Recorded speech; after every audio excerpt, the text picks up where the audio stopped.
My name is Kayla Wuestefeld. I am married to Rob, and we have 4 children, Peyton, Lainey, Adeline, and Brinley. We've been coming to community church for about a year. My favorite things to do is spend time with my family, hiking, and reading. I grew up in a Baptist church.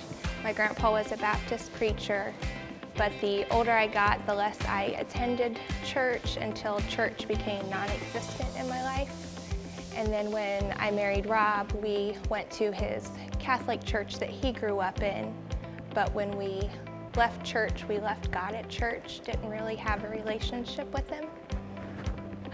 About a year ago, our family had come into some unforeseen circumstances in our life, and it threw me into a very dark depression, something I had never battled before.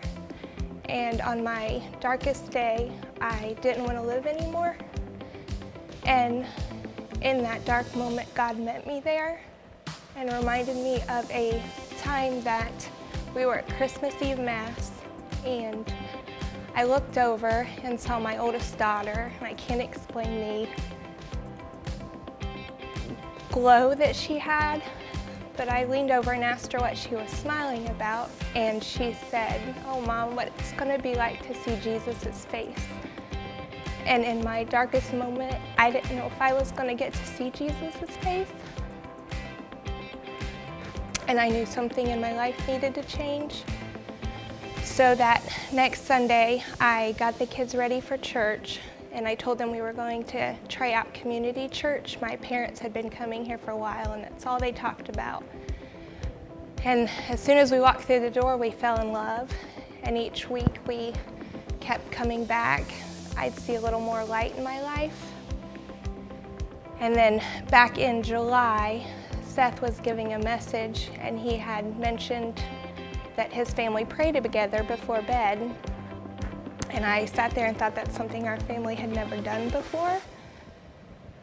And so that night, we were getting ready for bed, and for the first time we prayed together as a family.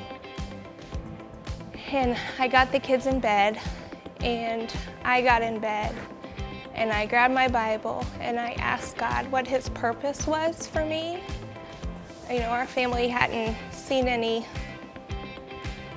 light in our circumstance yet. And my Bible opened to 1 Peter chapter 3, and the first verse I read was 17. And it said, "For it is better, if it is God's will, to suffer, because Jesus once suffered for us, to bring us closer to God." And that night, everything changed. Me and my husband prayed together for the first time in our marriage, and we put everything in God's hands. And we surrendered and put our hope and faith in him. We still don't know what our future holds, but we've never had more of a peace of not knowing. I would like to thank the pastors at Community Church for their friendship and just shining some light in our lives each week. My parents for planting that faith seed when I was young. And for my husband, it's been my strength when I didn't want to go on anymore. My favorite thing about community church is just their love for all people. No matter where you come from, they show Jesus' love.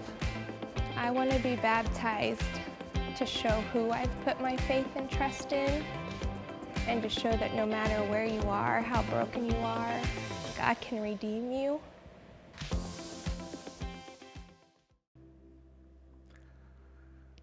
Well, good morning, everybody. Man, what an awesome privilege we have today to celebrate what God is doing in Kayla's life.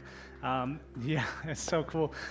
You know, we talk so often about there's nothing magical about these waters. What makes this process and this celebration so important is the symbolism of death to life that we, as we're talking about in our series right now, that we're putting to death our old self and coming alive to the life that Jesus has called us to and invited us to and is made possible because of what he did on the cross for us. And if you haven't had the opportunity to get to know Kayla, you should take that opportunity. She is an incredible lady, and I remember when she first started coming about a year ago, Ann would talk about Kayla Wuestefeld. I'm like, who are you talking about? I've not met her yet, and since then I've had the privilege of getting to know Kayla. She sent me just such a beautiful note this summer, sharing about that moment of change in your life and your family's life. And Kayla, it would be so easy to continue walking in the direction you've been walking, but to embrace something new speaks to your character and your love of God. And you have such a beautiful story, and I just thank you for letting us be a part of that and for getting to celebrate that with you. So Kayla, it's because of your faith, it's my privilege to baptize you, my sister, in the name of the Father and the Son and the Holy Spirit.